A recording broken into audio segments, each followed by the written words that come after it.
Wells Fargo's board and management are scheduled to meet shareholders at the company's annual meeting Tuesday in Ponte Vedra Beach, Florida. With the phony account opening scandal still making headlines, and the company's stock underperforming its peers, it's a good bet the bank's brass will have some explaining to do. How could such pernicious practices at the bank be allowed for so long? Why didn't the board do more to stop the scheme or the incentive programs that encouraged it? And where, oh where, were the regulators? Wells Fargo's management has conceded making multiple mistakes over many years. It also says it has learned from them. In a meeting this week with reporters at the New York Times, Timothy J. Sloan, Wells Fargo's chief executive, said the bank had made substantive changes to its structure and culture to ensure that dubious practices won't take hold again. But there's a deeper explanation for why Wells Fargo's corrosive sales practices came about and continued for years. And it has everything to do with the bank-friendly regulatory regime in Washington and the immense sway that institutions like Wells Fargo have there. This poisonous combination contributes to a sense among giant banking institutions that they answer to no one. The capture of our regulatory and political system by big and powerful corporations is real, and it is a central and disturbing theme in the new book by Senator Elizabeth Warren, Democrat of Massachusetts. This Fight is Our Fight contains juicy but depressing anecdotes about how our most trusted institutions have let us down. It also shows why, years after the financial crisis, big banks are still large, in charge and, basically, unaccountable for their actions. In too many of these organizations, there are rewards for cheating and punishments for calling out the cheaters, Ms. Warren said in an interview Wednesday.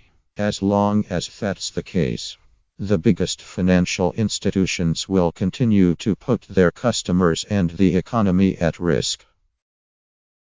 Ms.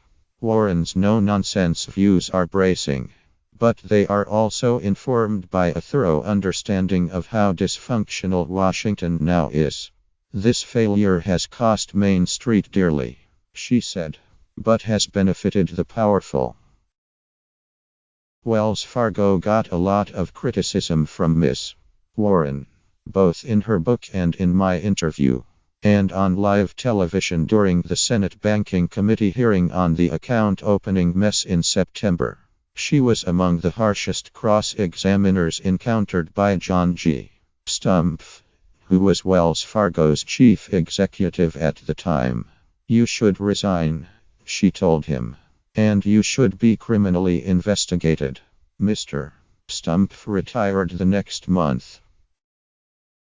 This week, Ms. Warren called for the ouster of the company's directors and a criminal inquiry into the bank. Yes, the board should be removed. But that's not enough, she told me. There still needs to be a criminal investigation.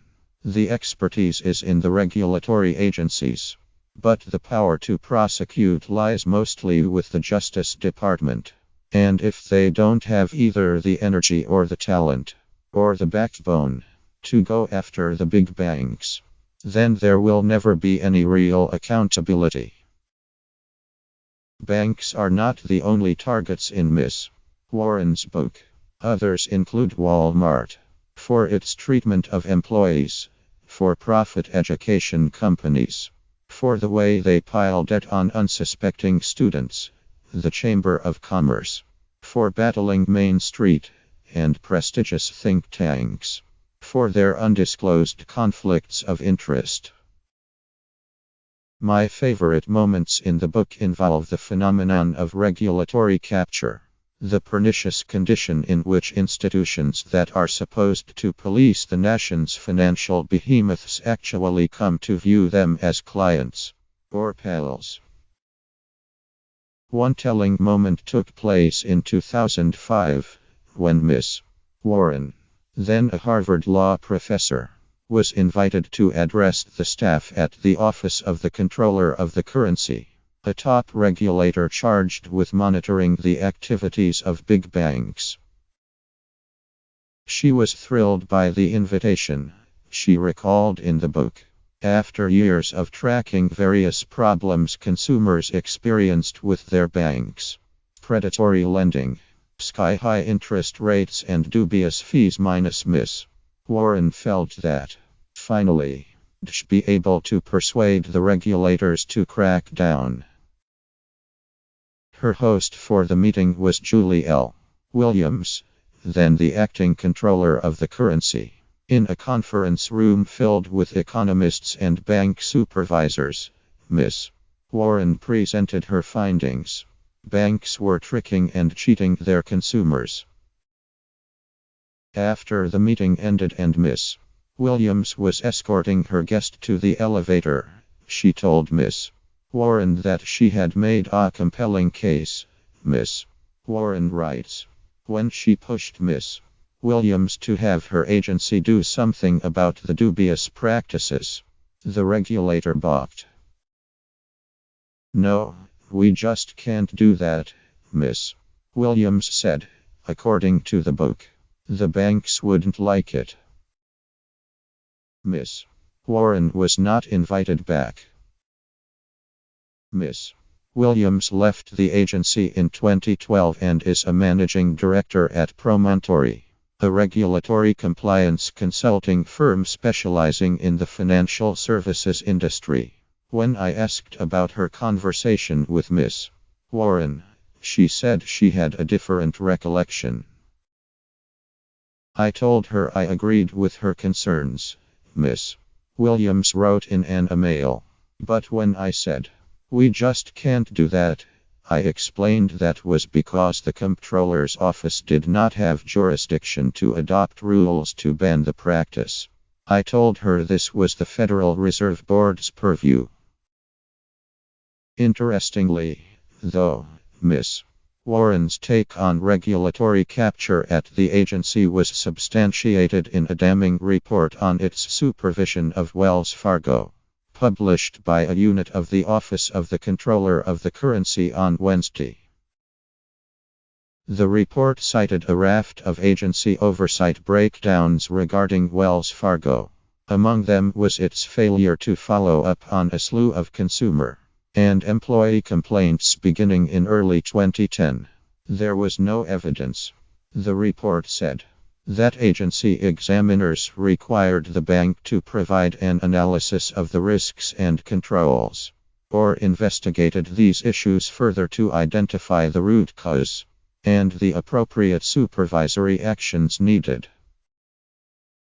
Neither did the agency document the bank's resolution of whistleblower complaints, the report said, or conduct in-depth reviews and tests of the bank's controls in this area, at least from 2011 through 2014.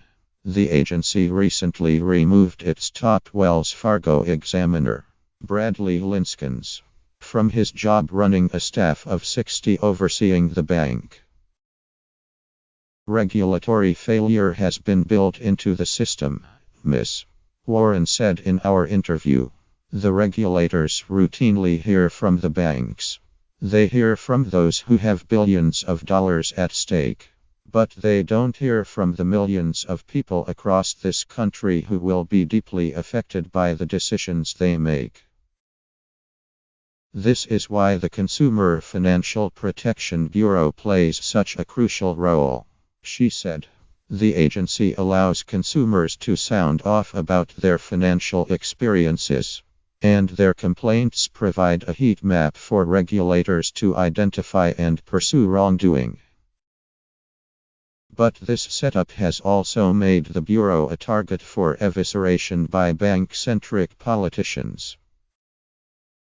There was a time when everything that went through Washington got measured by whether it created more opportunities for the middle class, Miss Warren said. Now, The people with money and power have figured out how to invest millions of dollars in Washington and get rules that yield billions of dollars for themselves. Government, she added, increasingly works for those at the top.